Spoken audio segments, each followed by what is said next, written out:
Dicen que las casas guardan memorias, que las paredes absorben los ecos de las voces, las risas y también los gritos, que incluso cuando quienes vivieron allí ya no están, algo invisible permanece, como si se negara a desaparecer.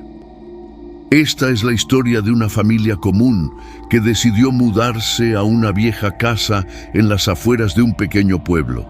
Una casa que, al principio, parecía perfecta, pero que pronto comenzó a mostrar un lado oscuro.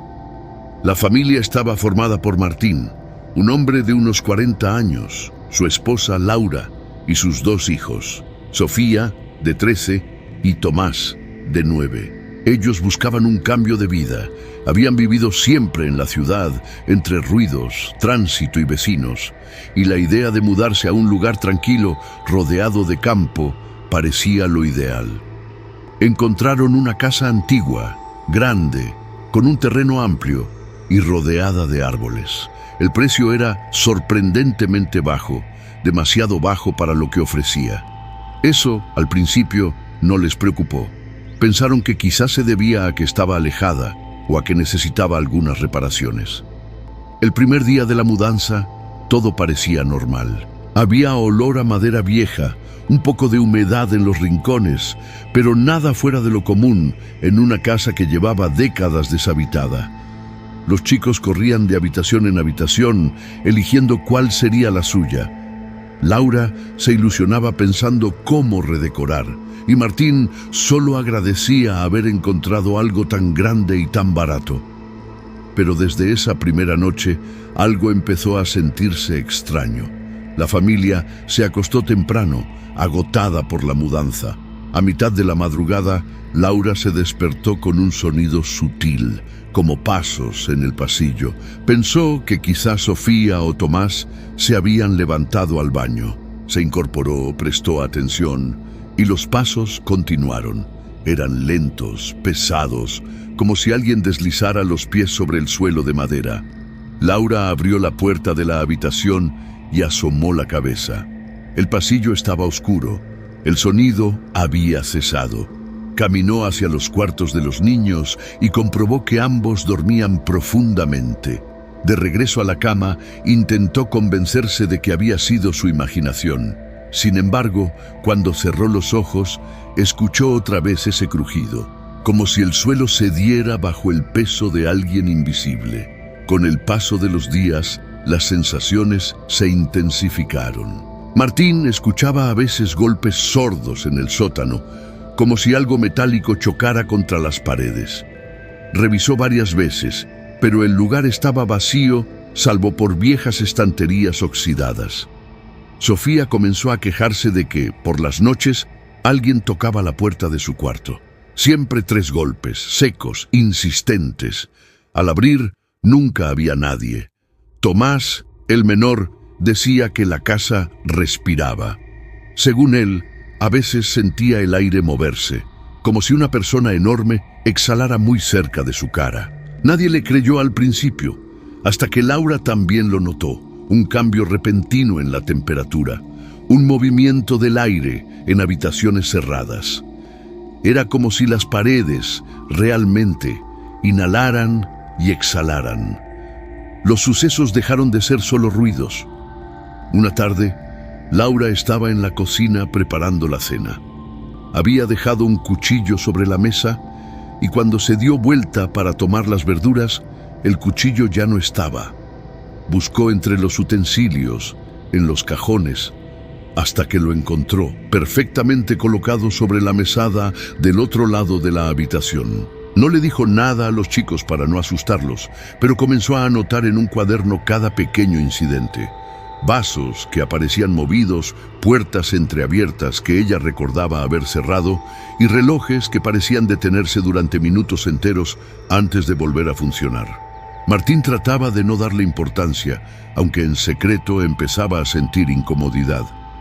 Había noches en que le costaba dormir, con la sensación clara de que alguien los observaba desde la oscuridad. Un sábado por la mañana decidieron limpiar el sótano por completo. La habitación estaba húmeda, con manchas oscuras en las paredes y un olor penetrante a tierra mojada. Encontraron cajas viejas, periódicos amarillentos y, en un rincón, una puerta de metal empotrada en el suelo, cerrada con candado oxidado.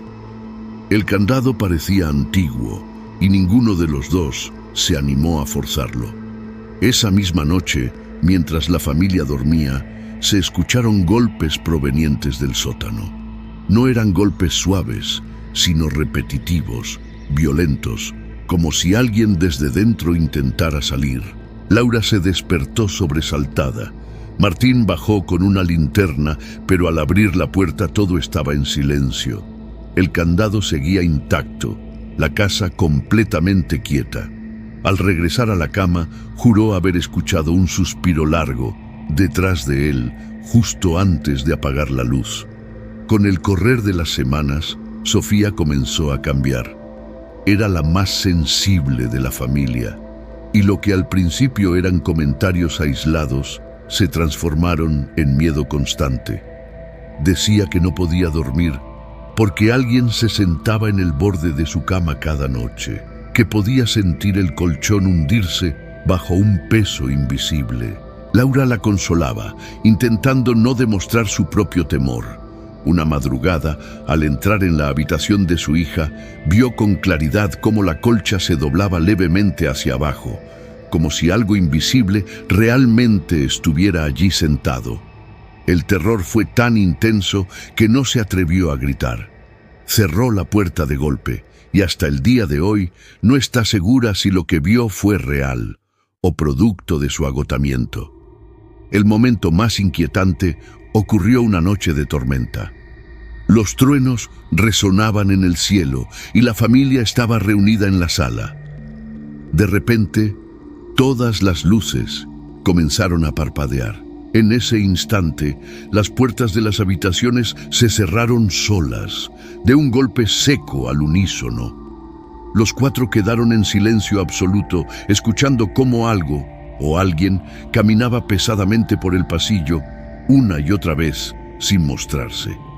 Martín tomó valor y gritó: ¿Quién anda ahí? Lo único que respondió fue un silencio aún más pesado, seguido de un susurro casi imperceptible que todos juraron haber escuchado al mismo tiempo: ¡fuera! A partir de esa noche, la situación se volvió insostenible. Los ruidos eran diarios, los objetos aparecían en lugares imposibles y los niños no podían dormir. Laura lloraba en silencio, convencida de que algo, una presencia antigua y hostil, habitaba la casa. Consultaron con vecinos del pueblo y algunos mencionaron que la propiedad había pertenecido a un hombre solitario, alguien extraño, que había desaparecido sin dejar rastro. Nadie supo decir más. Finalmente, después de apenas 3 meses, la familia decidió marcharse. Empacaron sus cosas y nunca más regresaron. Pasaron varias semanas desde que abandonaron la casa. La familia intentaba rehacer su vida en un pequeño departamento en la ciudad, mucho más chico, pero al menos seguro. Sin embargo, había algo extraño en Sofía. Desde la mudanza no lograba dormir bien. Se despertaba todas las noches a la misma hora, las 3:12, siempre la misma. Cuando Laura le preguntó por qué, la niña respondió con un hilo de voz: «Porque es la hora en la que alguien me llama». Martín intentó no darle importancia, atribuyéndolo al estrés del cambio. Pero una madrugada, al despertar sobresaltado, encontró a su hija parada frente a la ventana, como en trance, murmurando: «Ellos no quieren que nos vayamos». Unos días después, Sofía desapareció de la escuela por varias horas. La encontraron caminando sola por la ruta, rumbo al pueblo donde estaba la casa. Después de aquel episodio, los padres consultaron con un médico, quien les dijo que se trataba de sonambulismo. Les recomendó vigilancia y descanso, pero lo que vivían parecía ir más allá. Laura comenzó a escuchar los mismos ruidos que antes: pisadas, crujidos, golpes secos, ahora en el departamento. Al principio pensó que venían de los vecinos, hasta que una noche vio cómo la lámpara del comedor oscilaba lentamente de un lado a otro, como mecida por una mano invisible. Martín, incrédulo, trataba de justificarlo todo, pero él también comenzó a tener sueños recurrentes. Siempre se veía en el sótano de la vieja casa, frente a aquella puerta metálica sellada. En el sueño escuchaba algo rasgar desde dentro, como uñas contra metal, y una voz grave que repetía su nombre. Lo perturbador fue que una noche, al despertar empapado en sudor, notó que tenía pequeños arañazos en su antebrazo. Convencidos de que la situación no se resolvería ignorándola, Laura y Martín decidieron volver al pueblo para averiguar más sobre la casa. Se acercaron al único bar del lugar, donde los vecinos mayores solían reunirse. Tras insistir, un hombre anciano accedió a hablar. Les contó que la casa había pertenecido a un tal Ramiro Ortega, un ermitaño que casi nunca salía. Se decía que realizaba prácticas extrañas en el sótano y que la puerta metálica que aún estaba allí sellaba algo que nunca debía abrirse. El anciano juró que, años atrás, escuchó desde la calle gritos provenientes de esa casa. Pero cuando la policía entró, no encontraron a nadie. Ramiro desapareció sin dejar rastro. El hombre cerró la conversación con una advertencia. Si ustedes ya salieron de ahí, no vuelvan. Hay casas que no perdonan. De regreso en la ciudad, los sucesos empeoraron. Tomás comenzó a tener pesadillas violentas. Gritaba que alguien lo sujetaba de los tobillos y trataba de arrastrarlo hacia la oscuridad. Al despertar, tenía moretones en las piernas. Sofía, cada vez más pálida, se volvió retraída. Una noche confesó entre lágrimas que cuando cierra los ojos, ve la silueta de un hombre parado en el pasillo del departamento, observándolos en silencio. Martín y Laura comenzaron a discutir constantemente, agotados y asustados. Ambos sentían que, aunque habían huido, algo los había seguido desde la casa. Una madrugada, el reloj del comedor se detuvo exactamente a las 3:12. Y en el silencio absoluto, los cuatro escucharon un sonido imposible de confundir: 3 golpes secos en la puerta de la entrada. Los mismos golpes que habían marcado el inicio de todo. Las noches en el departamento se habían vuelto insoportables. Los golpes en la puerta de entrada a las 3:12 eran cada vez más frecuentes, siempre 3, secos, retumbando en el silencio absoluto. Martín intentó enfrentarlo. Una madrugada tomó valor y abrió la puerta justo después del tercer golpe. El pasillo estaba vacío, pero en el suelo, justo frente al umbral, había marcas de barro, pisadas humanas, frescas, que se dirigían hacia adentro. Desde esa noche, la familia durmió con todas las luces encendidas. Sofía comenzó a escribir en un cuaderno lo que sentía. Decía que él estaba en todas partes, que ya no era solo la casa, sino que se había pegado a ellos, como una sombra imposible de sacudir. Laura, desesperada, propuso mudarse otra vez. Martín accedió, aunque en el fondo intuía que no serviría de nada.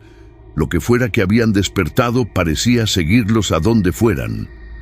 La madrugada anterior al día de la mudanza ocurrió lo peor. Todos despertaron al mismo tiempo, como si un mismo sonido los hubiera alertado. En el pasillo del departamento, justo frente a sus puertas, alguien respiraba con fuerza. Era una respiración lenta, pesada, rítmica, imposible de ignorar. Los cuatro permanecieron en silencio, paralizados, hasta que Tomás, con un hilo de voz, preguntó: «Papá, ¿vos también lo ves?». Martín no respondió. Con el corazón latiendo con violencia, abrió la puerta de su habitación. El pasillo estaba vacío. No había nadie, pero el aire estaba tan denso que costaba respirar. Las luces comenzaron a parpadear y durante apenas un segundo juró ver una figura oscura al final del pasillo, quieta, observándolos. Cuando las luces volvieron a encenderse, la figura ya no estaba. Esa misma mañana empacaron lo poco que podían llevarse y abandonaron el departamento. Se mudaron a la casa de un familiar, lejos del pueblo, lejos de aquella casa original. Con el tiempo, los ruidos cesaron. No volvieron a escuchar golpes ni pasos, pero lo que nunca se apagó fue la sensación de haber sido marcados para siempre. Sofía aún se despierta a las 3:12, aunque ya no escucha golpes. Tomás evita dormir solo. Laura todavía sueña con la colcha hundiéndose en la cama. Martín, por su parte, no habla del tema, pero a veces, cuando se queda solo, siente esa respiración pesada detrás de él y nunca se anima a mirar. La casa quedó otra vez vacía, esperando a nuevos inquilinos. Nadie sabe con certeza qué ocurre en su interior. Algunos aseguran que son simples ruidos de una construcción vieja. Otros creen que algo más oscuro se oculta en sus cimientos. Lo cierto es que, cada tanto, alguien asegura escuchar pasos en el pasillo, incluso cuando la casa permanece deshabitada. Quizá no sean solo historias. Quizá, al final, las casas sí guardan las memorias de quienes se negaron a irse.